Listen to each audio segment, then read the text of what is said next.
Hello everyone. Okay, we'll be looking at Jamb, that's the UTME, that's our focus for this moment. And I want to talk about 5 areas that an agricultural science student should have a good grip on in order for you to excel in your UTME examination, that's for agricultural science. And those 5 areas has to do with what is called the general agriculture. We also have agronomy, animal production, agricultural economics and extension, and also agricultural technology. So these are the 5 areas that every agricultural science student should have a good grip on in order to excel in your UTME examination. So looking at general agriculture, this encompasses many areas that you're supposed to know as a student, starting with the meaning and scope of agriculture. Here you need to know the definition of agriculture. You also need to know the branches of agricultural science. You should also know the types of agricultural science, where we have the commercial agriculture and subsistence agriculture. Of course, the branches, we're looking at agricultural economics, we're looking at agricultural engineering, soil science, animal science, crop science. These are some of the branches. So you need to understand the roles these branches play in agriculture. And as I said earlier, you should also know the definition, which is just a basic aspect of agriculture. You should also know the importance of agriculture to the farmer, to the society, to the nation. You should also know what agricultural ecology is all about. That's plant and animals, studying of plants and animals in relation to their non-living factors. That's the living factors relating with interacting with the non-living factors in an ecosystem.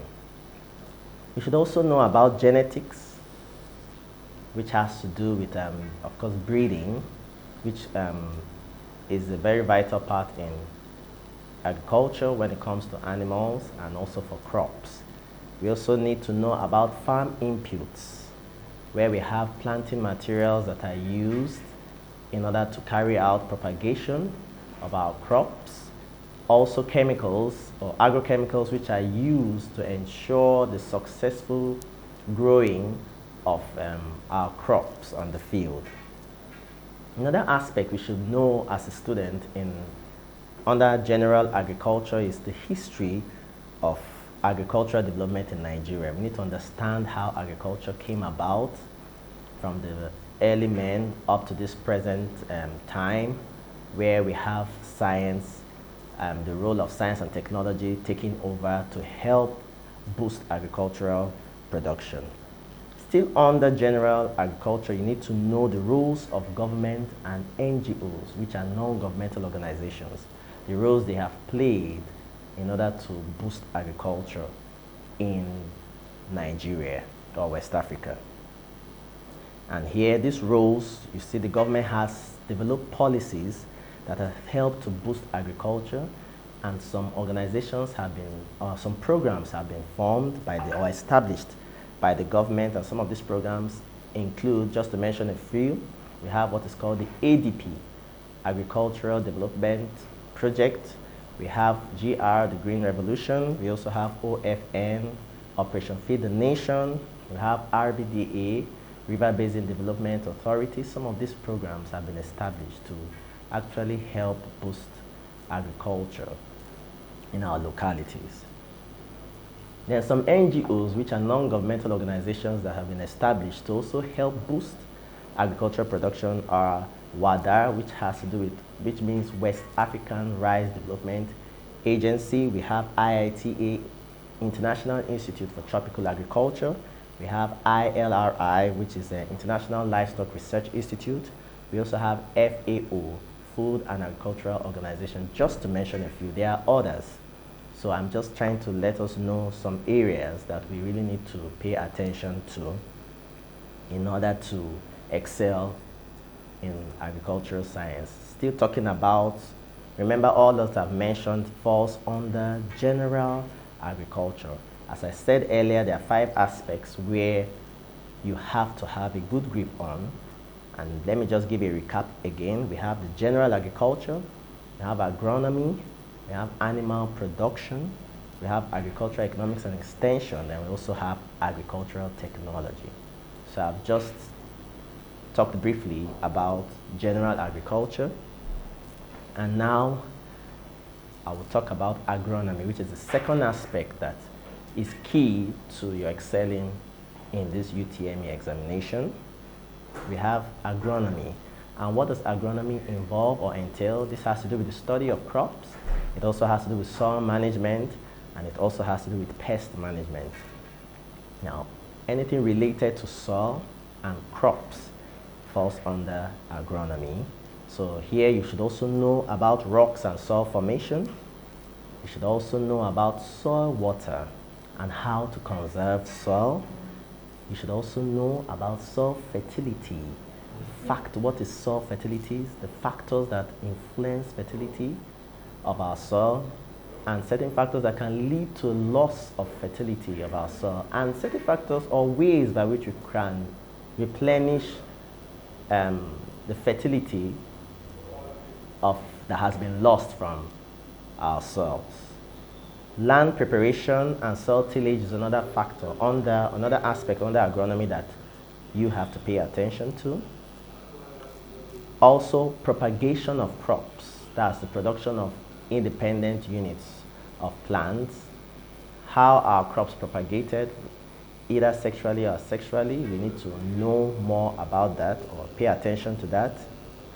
Also, cropping systems, that's monocropping, mixed cropping, interplanting, intercropping, strip cropping.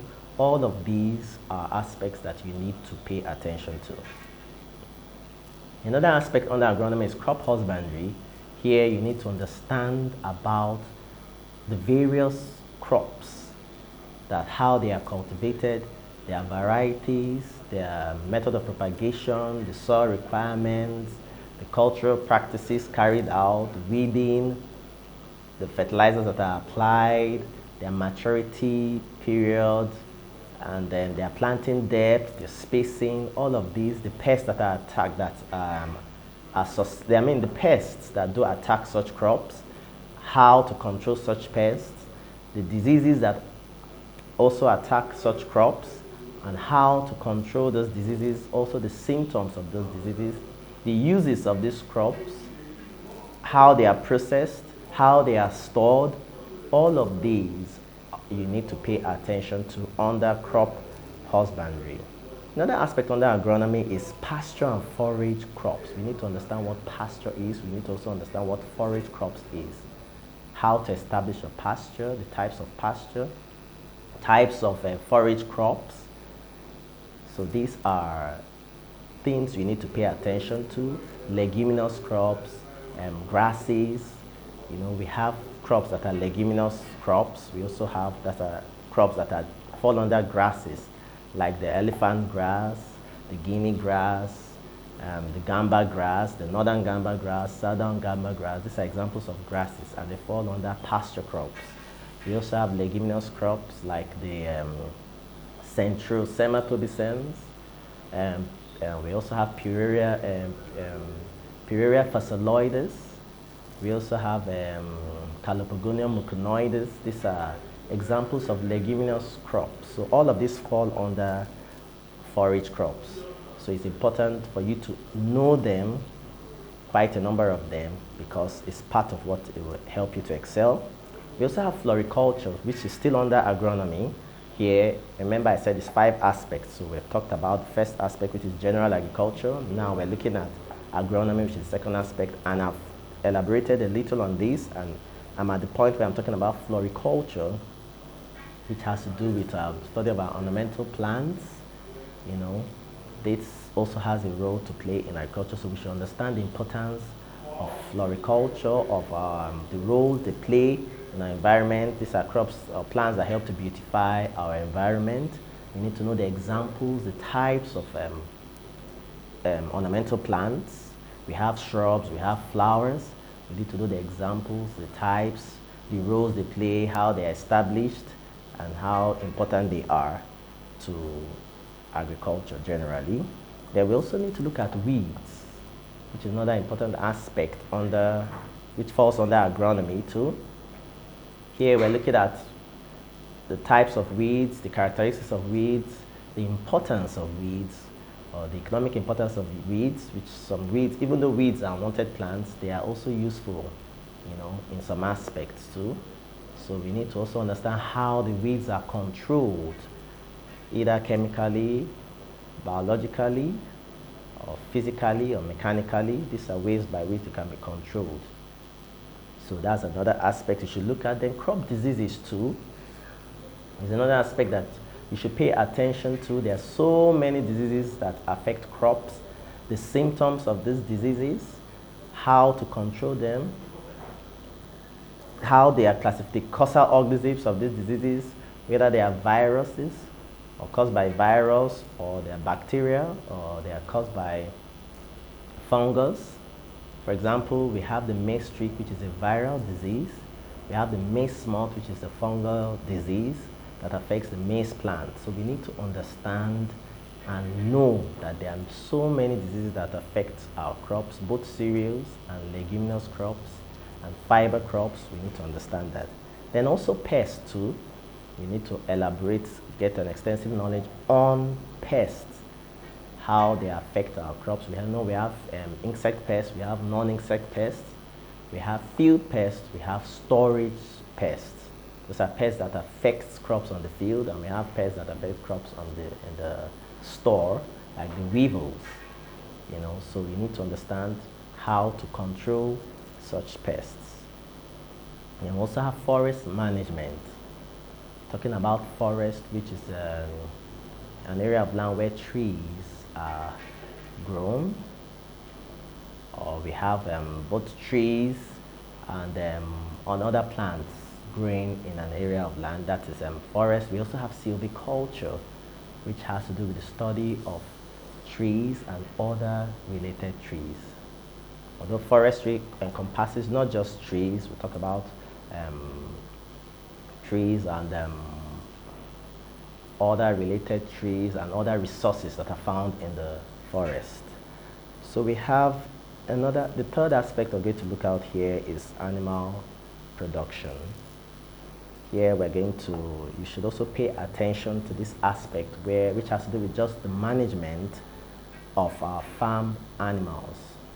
Not actually wild animals, just the farm animals. Here you should be able to know the terminologies associated with the various farm animals, the cattle, the sheep, the goats, what the adults are called, what the babies are called, the young ones are called, their method of mating. For example, for cattle, when we talk about mating in cattle, we refer to it as servicing. Talk about mating in sheep, it's called tuping. You need to understand some terminologies that are involved or connected to these animals. Poultry, sheep, goats, pigs, what the young ones are called, what the adults are called, what they are mating, when they mate, what term you're supposed to use. When they give birth, which is parturition, what terminology is used to describe the process. For example, for goats, the act of parturition is called kidding. For rabbit, it's called kindling. So you need to understand all of these. Then you should also look at nutrition and feeding required by these animals. How their health, as well as ways to improve these animals. All of these fall under animal production. We also have agri-economics and extension. And when we talk about agri-economics and extension, we're looking at talking about marketing, financing, management of factors of production. Factors of production involved in agricultural. That's factors of production there are about 4 of them which are involved in agriculture. Agriculture has to do with production. So of course you know that the factors involved in production are land, labor, capital, entrepreneurship, which is the same as management. So how to manage these factors of production is what agricultural economics is. And of course extension has to do with the transfer of information or knowledge from research institutes to the farmers, and from the farmers back to the research Institute. And lastly, we have what is called the agricultural technology. Here, agriculture has advanced, so there are a lot of improvements or techniques that are involved in farming, livestock rearing, and growing of our crops. We have irrigation, which is a modern technique, the drip irrigation, the sprinkler irrigation, or the subsurface irrigation, machines, equipment, farm tools. All of these play a major role in agriculture, and so you need to also have a good knowledge of all of these in order to excel in your examination. Thank you.